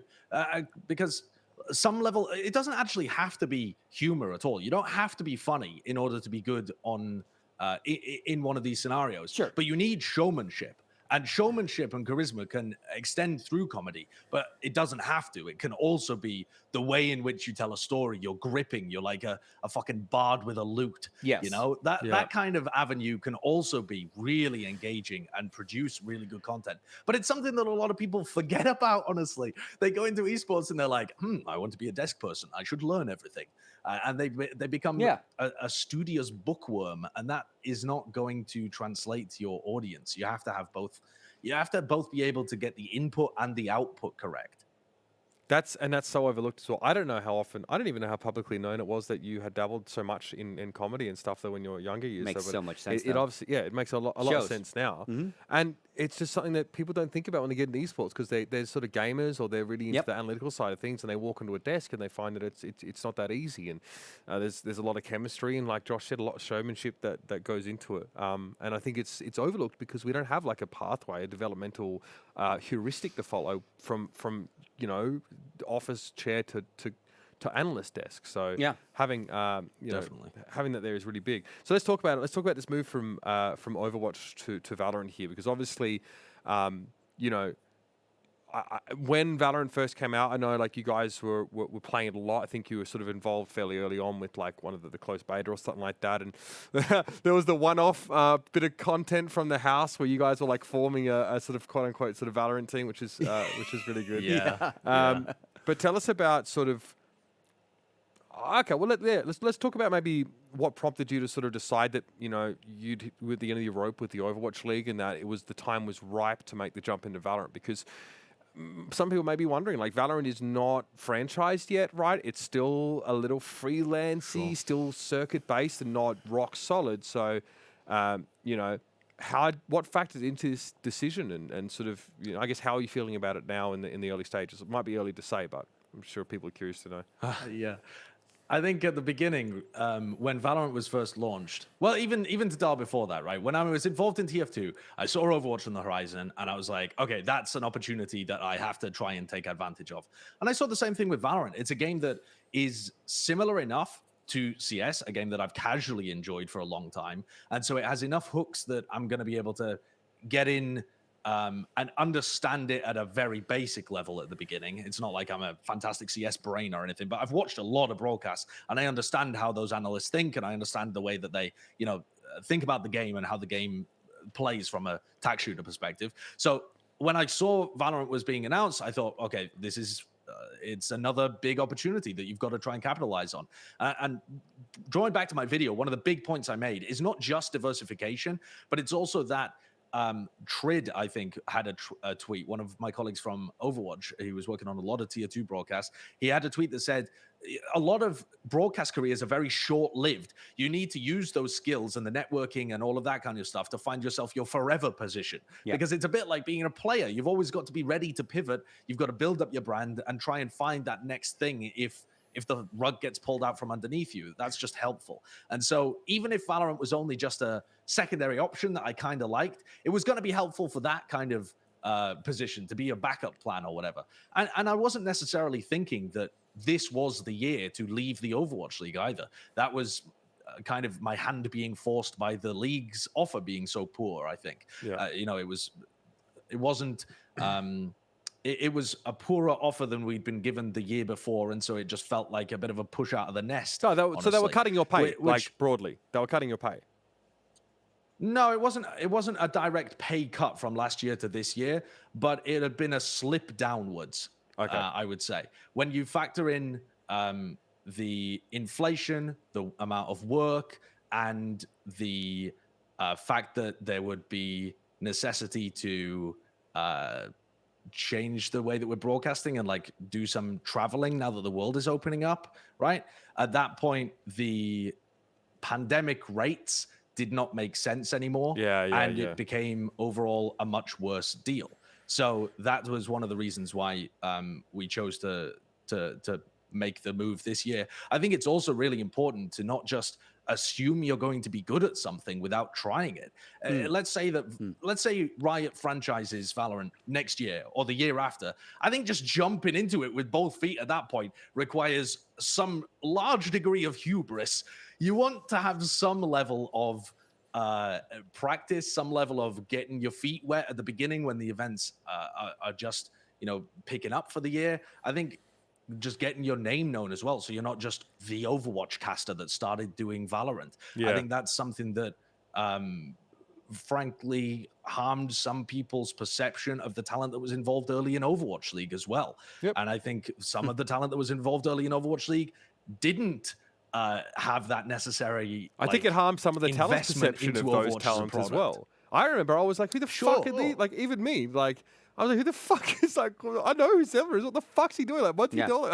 They did a little bit, to be fair, in the past, but, you know, to some lesser degree, I definitely echoed the confusion of the community as well at these people, I guess. And I feel like, you know, well, Josh, you never want to do that. Also, like, I've always said this, I don't want to just, if I was ever going to cast Valorant or any other game in the future, I wouldn't just want to fucking present myself and be like, all right, yeah, give me some fucking games. Because then you're just failing to recognize the work of the people that have gone before you, you know, so.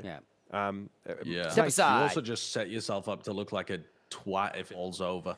If you like swagger in and then you're actually not that good, you just look like a plank. Ouch. So you've got to approach it with some level of like feeling stuff out to begin with. I think you got to recognize when your wick's burning and it's not working out. Yeah, you know?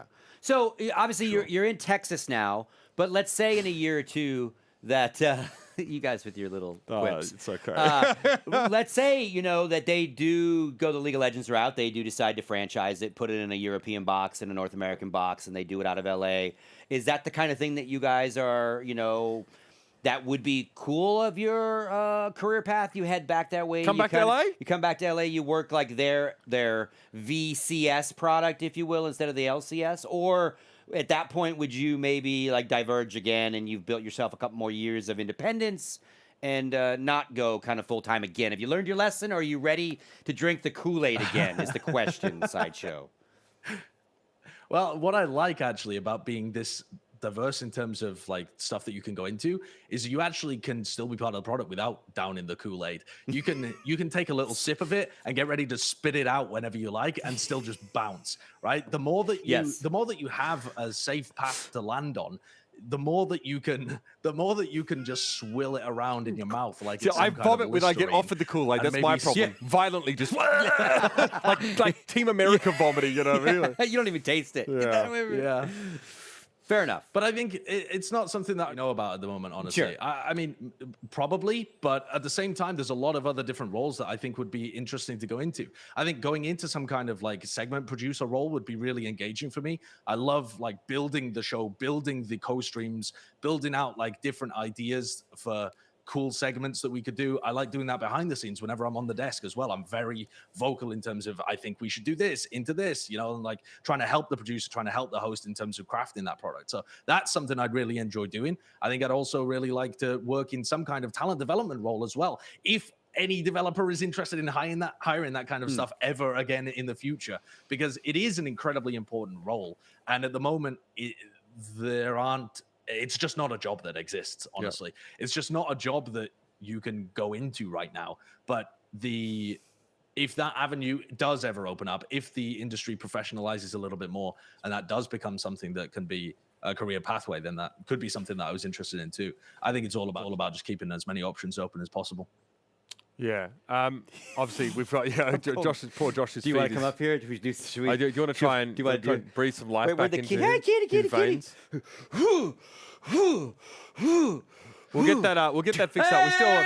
There we go. Hey, it worked. Yes, it worked. I'm back. Victory. Thank you. Perfect. I think this has been really enlightening, especially for a lot of people who think a lot about, creating content that is compelling, because, not easy to do. I could vouch for that. You know what I mean? Yeah. What do you think then about the next few years in Valorant? I guess I'd love to know what your plan is, or what your sort of loose aspirations are in the next couple of years, because you've got a lot of, irons in the fire, so to speak. A lot of stuff you're working on. I happen to know that you're probably one of the hardest working people in esports, especially based on your aggressive content sort of production, and also all the VODs you have to watch to stay current in Valorant. So, first of all, there's two-parter.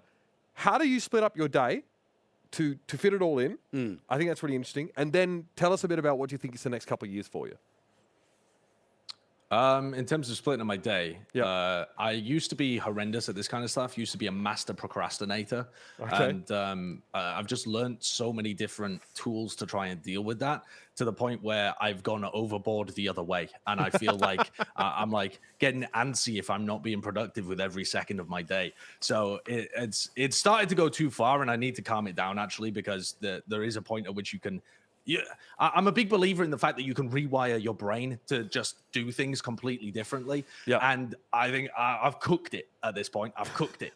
But in terms of like allocating that period of time, I'm normally thinking about, okay, what's the biggest priority, right? If I'm working on a broadcast, the broadcast is the biggest priority. You need to make sure that I've done all of my, VOD review prep, cooked up the segments, found the stats that I wanted to pull, like done all of the research element and got it all ready. Then if I've got some time, okay, maybe I can work on this side project. Maybe I can do this.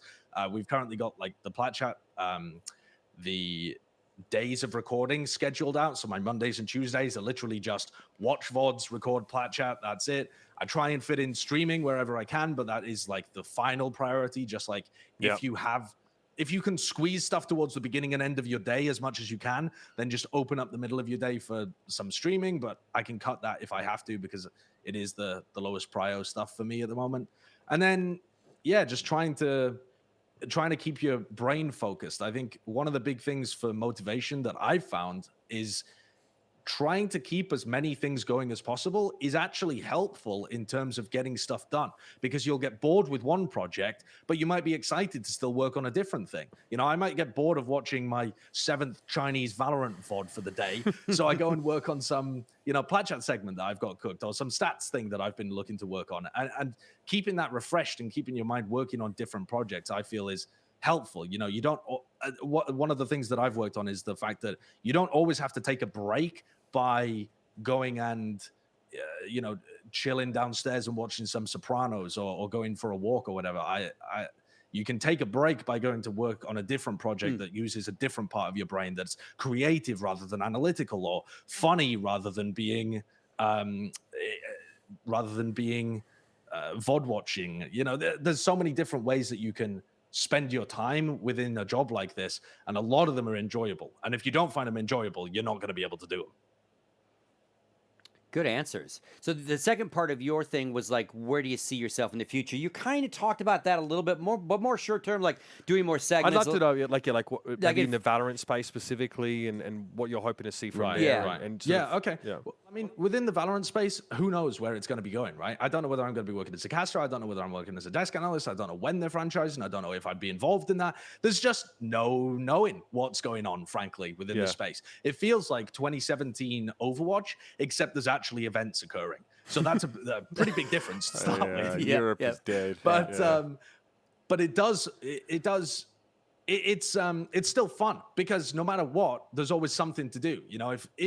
If Riot give me the Sean and DDK treatment and they don't invite me to the next event, or either because I shit the bed in this one or because they just stiff me for whatever reason, then I'll enjoy doing the Plat Chat co-stream and stuff that we were doing last year and was incredibly popular and successful. So it doesn't really matter where it goes.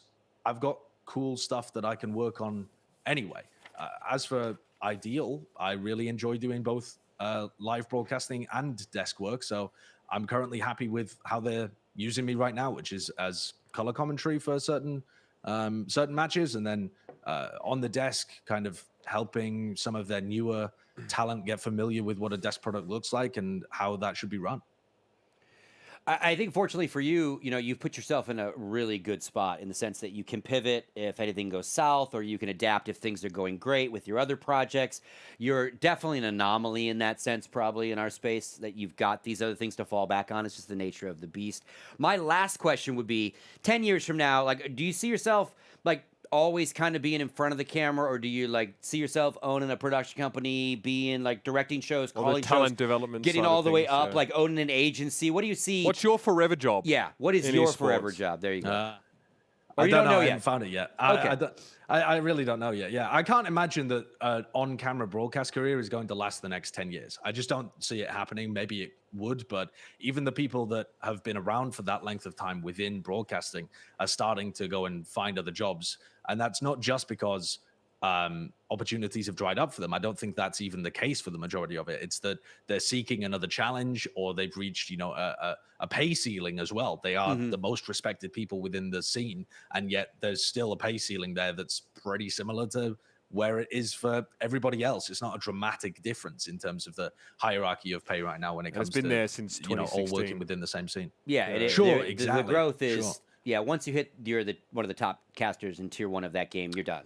There's the growth stops. Yeah. So maybe a little the only cost thing of that living. I'm looking That's at the moment it. the thing I'm looking at within the next 10 years is looking to move back to Europe, because as you get older, you realize where you'd like to be spending the period of your time where you're looking to start a family, and that for me is still Europe rather than North America, and the US specifically, because Canada seems like much less of a potential hellhole than trying to navigate the horrendous social security net it could problems. Imagine trying to raise an American to fall through.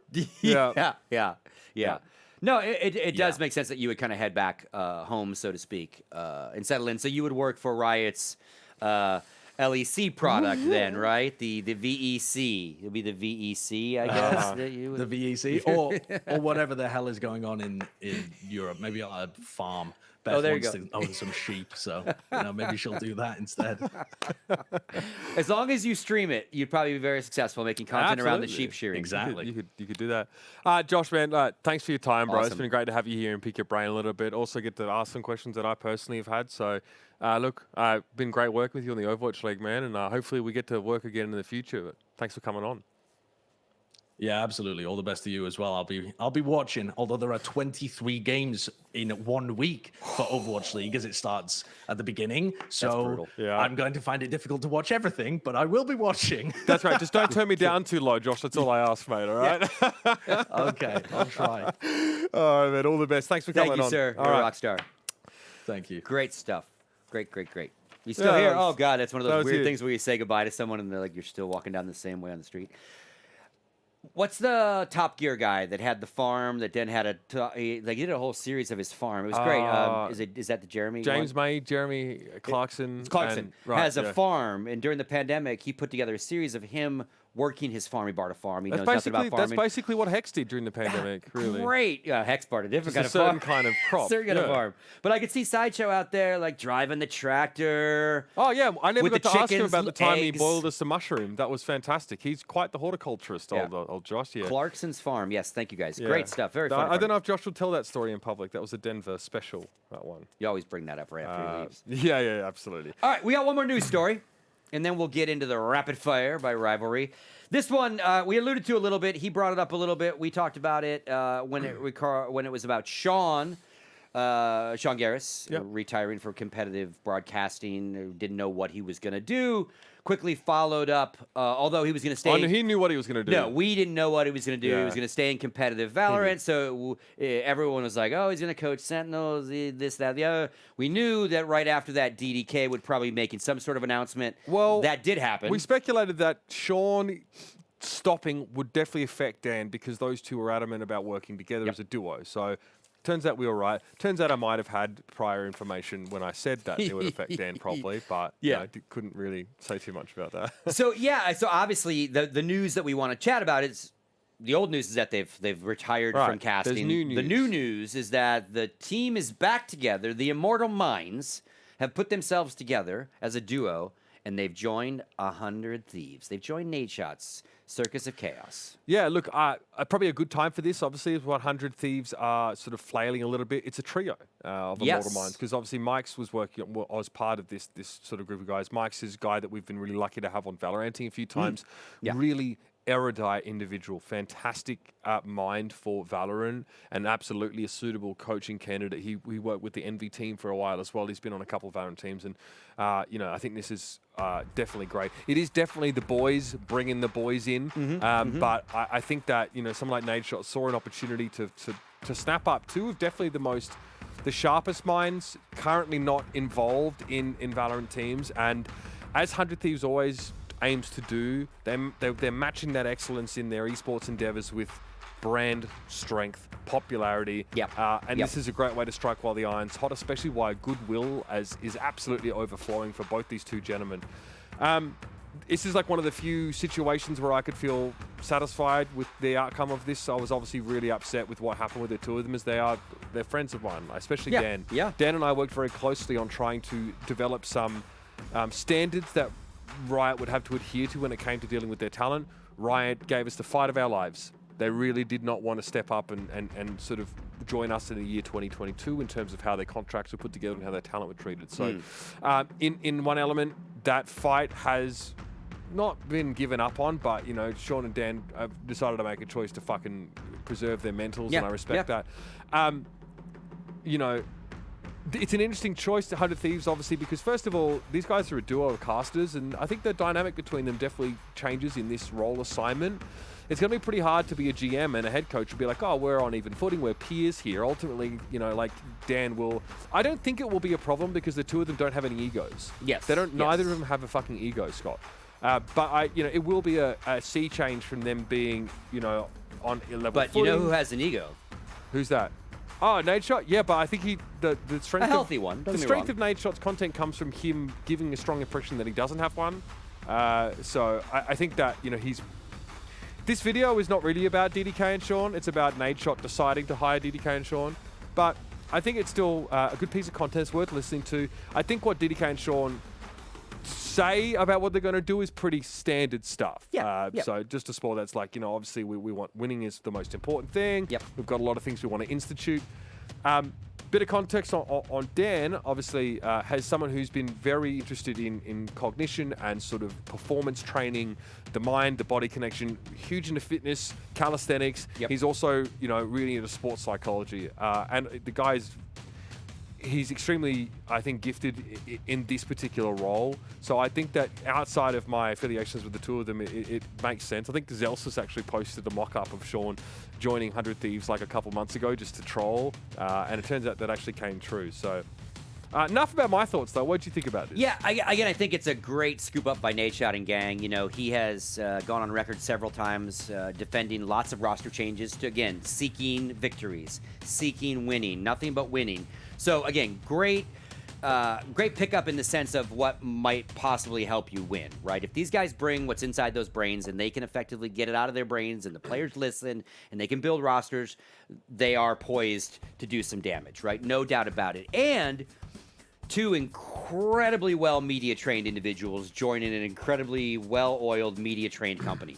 So outside of what they should do to win shit, they should also be able to represent the brand really well, make good content, interviews, all that kind of stuff, because you pay the bills by the content as well, right? So they'll have to do that kind of stuff. Hopefully they will lean into, like, Immortal Minds could become a 100 Thieves product and get elevated, and they maybe get the views they deserved as a podcast.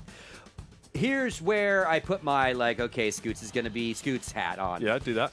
The very much shades of Henry G, Colossus, Cloud9 again, right? Very storied caster of Counter-Strike, also pedigreed player of Counter-Strike. So player brain, not just a well-spoken guy. Henry G takes a very daunting task of taking a not-so-good roster, building one into something, lots more money. I think it's harder to save NACS and NA Valorant, but I see what you're saying. Hyped up differently, different circumstances, but again, someone trying something totally outside their wheelhouse, even though they might be good at it. And obviously, I wouldn't say that Cloud9 failed because of Henry and all those kind of things, and you can't lay that on one person. But now these two guys have gone from one world that Sean's used to, pressure of winning. He used to be a player. Now they have that again. Dan did as well. Dan was a Quake player. Yeah, much more in the past. But certainly was a pro Quaker.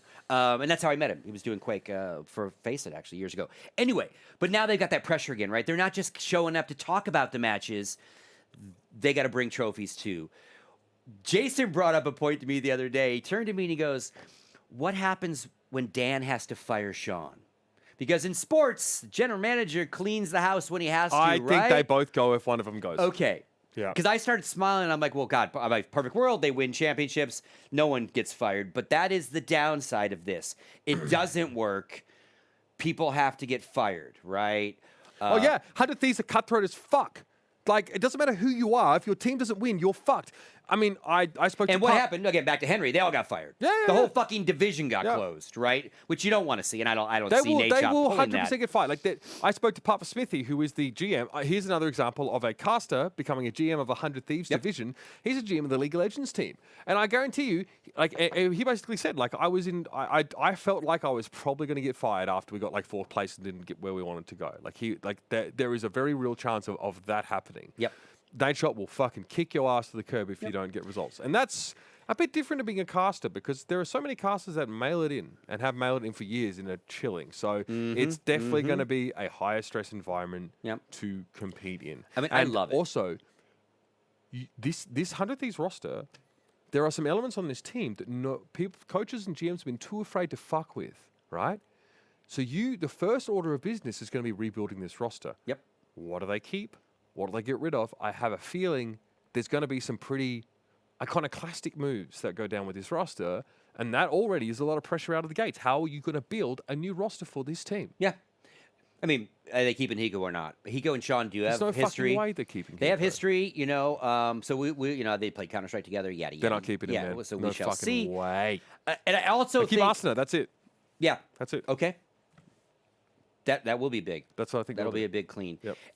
What I also like about it is, because we've talked about it for years, we have to get away, in Counter-Strike, where it kind of started, because we were kind of one of the first ones to embrace coaches in a way. And but it's always been, okay, you can coach, we might listen to you, but we still decide the 5 people that play. The player-run rosters, if you will. Team owner, you got to cut this kid. So this is also that professionalization, if it works, or if they get listened to. GM, coach, very standard front office sports stuff, right? GM runs it, coach, and again, so if they all embrace it, then we're heading towards professional sports, right? Do the players buy into this also DDK Sean setup? I would say yes. I think Sean has a lot of respect from old CS players for his time in that scene, and a lot of the players also respect Dan and his casting from that time. So we theorized initially that it would be like a Sean to Sentinel scenario, and we also thought that this would be one of the only coaches that maybe Shazam and Co would want to be under. I don't think that's a concern there. It's it's good. I'm really happy to see them more than land on that. I'm quite sure they made out like bandits here. It's awesome. And I'm obviously an old guy, so I saw, Sean's got 2 kids and a wife. Dan is engaged, gonna get married, probably have kids. Jobs like this get you insurance benefits, get you going home at night, that's when you're traveling with the team. The freelance road that they would have been on otherwise, especially when we start traveling again. It is stuff. Look, unreal respect to Sean, it's because good shit. You've seen, I think anyone who follows me on social media has seen what having a kid does, and it just means you don't have time for bullshit. Yep. You know, and maybe you lack some sleep, but mostly you don't have time for nonsense. And, you know, that is exactly what was getting done to Sean. The fact that, I mean, I respect. I could never do this. The fact that he kept it together so well, never really complained. He's a saint. He's yeah, always and been then when a it saint. happened, he was very charitable about Riot on his stream. So I know differently. I know what happened behind the scenes, but I know that, you know, Sean won't get mad at me for saying this, but I know that Riot definitely frustrated him to a great degree, and he was extremely professional about it. So credit to him, better man than I am. But yeah, so good news, and obviously Mike's. He like when he comes on Valoranting, he just fucking carries the show because he really knows what he's talking about. Very dry guy, very analytical. You know, maybe not the kind of guy you put on an analyst desk or whatever, or like. But he's really well suited for the job. So good move, and obviously, great timing. Yeah, and he's going to certainly help them execute the vision. Yes. Right, absolutely. Yep, so, stars aligned yeah. in a big way. He's really good at the nuts and bolts and nitty gritty. So congrats to them. Our next order of business is Rapid Fire, presented by Rivalry. All right, I'm ready. All right, here we go. We've got 10 questions. I'm going to ask them. You're going to answer them quickly. I'm going to be tempted to talk about and discuss the answers with you. I'm not allowed to do that, though. Apparently, I just need to keep asking the questions. Then maybe I'll heckle you at the end of it. Are you ready? All right, get some squats here. I'm ready. Question number 1. A new Witcher game was just announced. Do you trust CD Projekt Red? No. All right. Name 2 streamers you would want to compete against on Name Your Price. XQC and Ninja. I'm going after the fuckers. Right after the big boys. Would you rather have slow internet for the rest of your life, i.e. live in Australia, or lose a toe? Oh, shit. Which toe? Slow internet for any toe. No, pinky really fuck you up. You can't walk if you lose your pinky. Would you lose any other toe? Yeah, I'd lose a middle one. Okay. Yeah.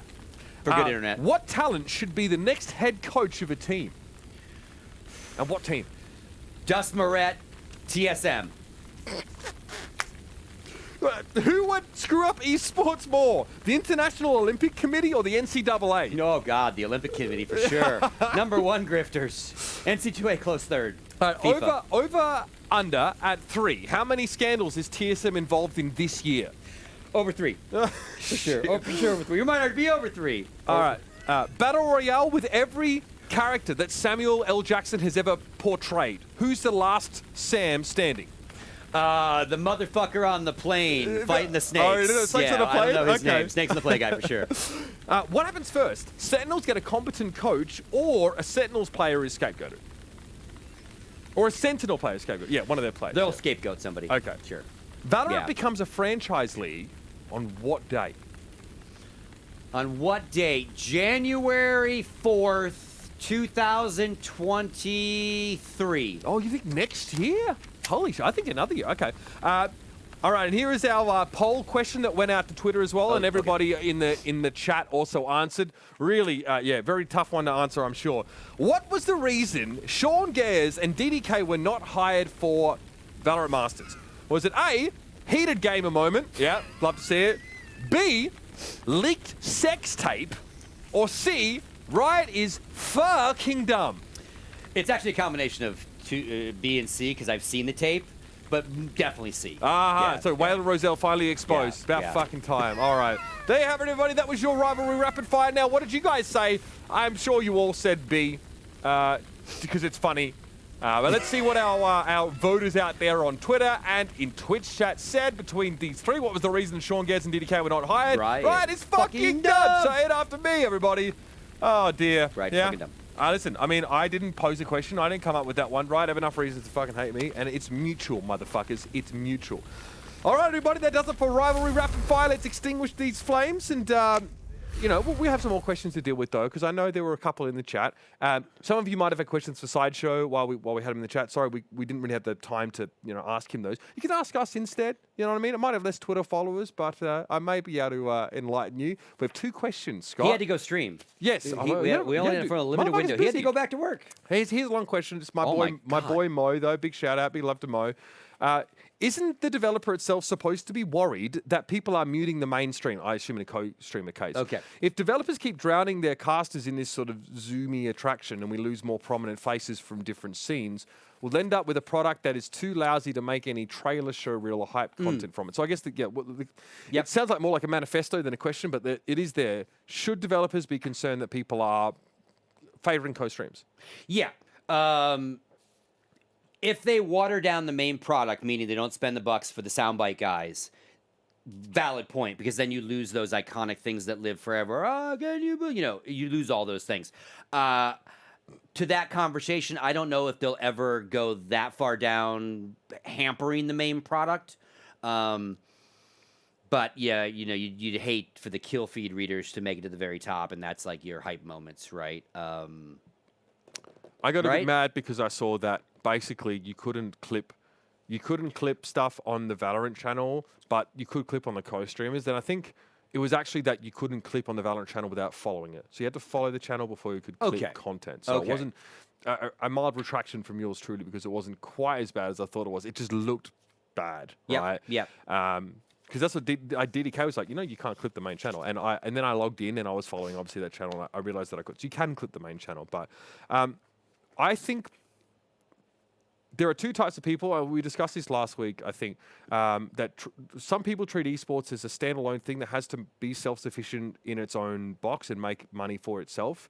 And then there's those that believe that esports is simply just another way of marketing a game. The Overwatch League is an LLC, and it has owners and a franchise set up where it needs to make money back for those owners. I don't think those owners have a revenue share that extends to money, like money made from the game itself, but from the league selling partnerships, broadcast rights, jersey sales, concessions. So it's a little bit different. In the Overwatch League, you absolutely want your core product to be the one that everyone watches, right? Especially because you're being paid by YouTube to have your content on their platform, and you don't want to dilute that. Also, you want to sell sponsors. I don't know if the Overwatch League will have any sponsors left this year. Theoretically, you want sponsors.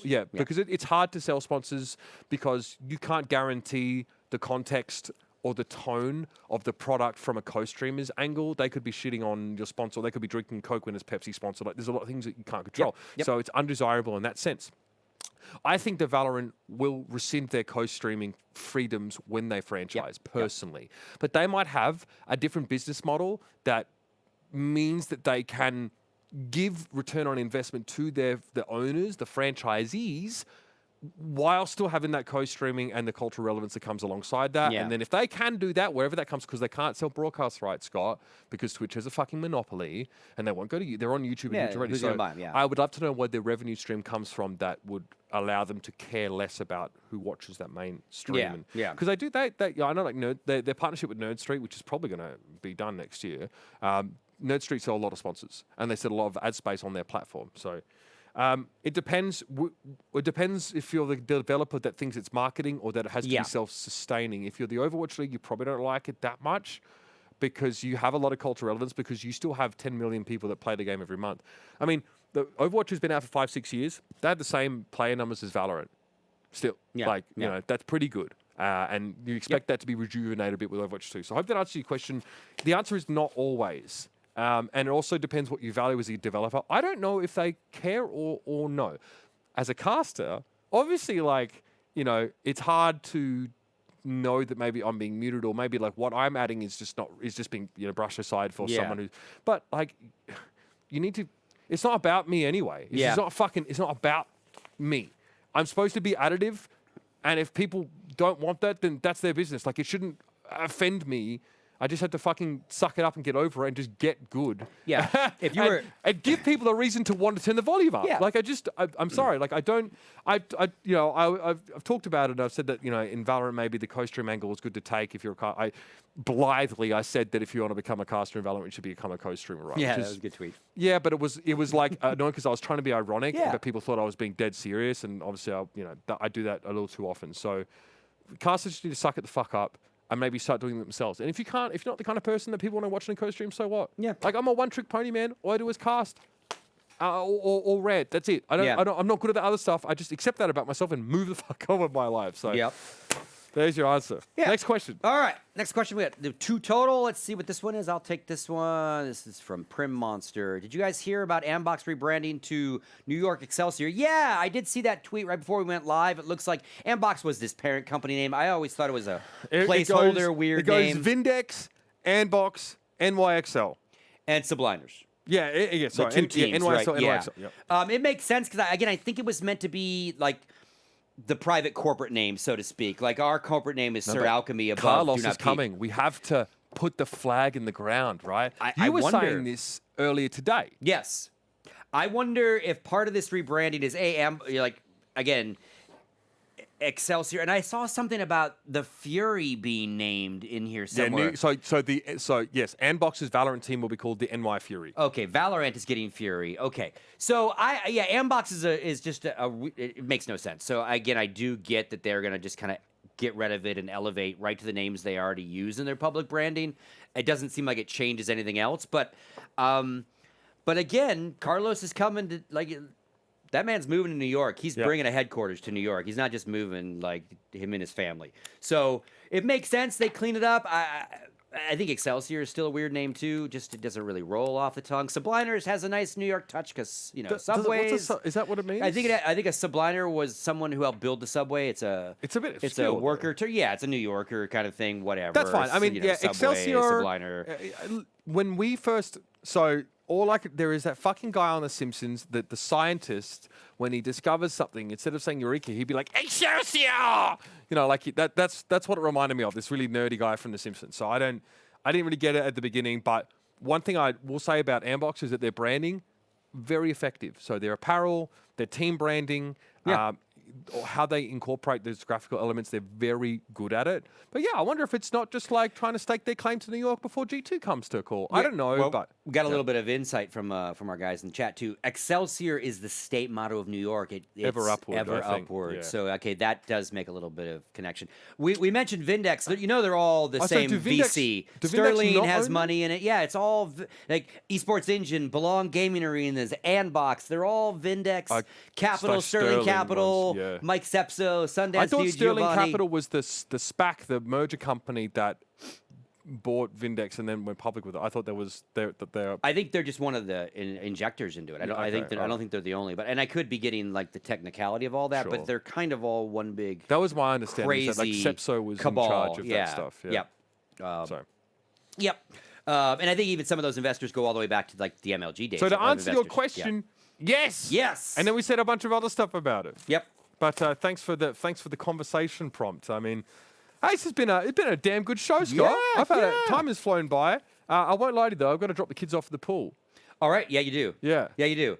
I'll finish our housekeeping announcements and we'll get the hell out of here. Right. So a couple other things for you to talk about. So busy weekend coming up. This weekend started on Friday. First off, I'm doing an AMA on Juked. If you don't know, Juked is this crazy new app available on iOS and now Android. It's been on iOS for a little while. Now on Android. Gets you all your esports calendars, news, all the good stuff. So it finally went live on Android, so we can finally use it. I'm going to do an AMA for Fish Sticks on Friday. So go ahead, it's free, get the app going. You can ask me some questions starting on Friday morning. I'll answer questions all day, so keep an eye on that. Also, this weekend, we got some stuff going on. Gamers Outreach is doing their Gamers for Giving big weekend. So charity kind of streamers all doing their stuff, raising money for the kids in hospitals. You can see the cart right there. We don't know exactly what time they're going live, but they're going to be doing some streaming on Saturday and Sunday. We helped do some content for them, so we'll be helping them do some streaming. Awesome. Keep an eye on our socials and their socials for when we're getting involved on the weekend. And then on Sunday, we are involved with Casters and Castles. You've been on Joe's I was one shows. of the founding cast members. And so they're doing a one-shot. Here's the crew. Gonna be a good time. Your actual significant other, baby mama, Driftwood Ash is doing it. You could say fiance. I can't say fiance. Okay. I don't know. Dude, but yeah, Bay's on the show. She's actually Jake's insanely on it. good. A great show. Seltzer, Kelly Link, Captain Fluke, all doing it with our own Joseph, tormented by gnomes. That's happening Sunday night again. All trying to raise money for Gamers Outreach. If you love D&D, it's sick. Joe's built a whole world, amazing. And it's great. Obviously, Ash especially is a really experienced D&D player. She obviously now works a Critical Role. She's their producer, so great show. I'll be contributing by looking after our son while she's doing that show. So make sure you tune in. Castles and Castles is always a great time. Yeah, great stuff. And then he's back Tuesdays with Valoranting. We're back every Wednesday.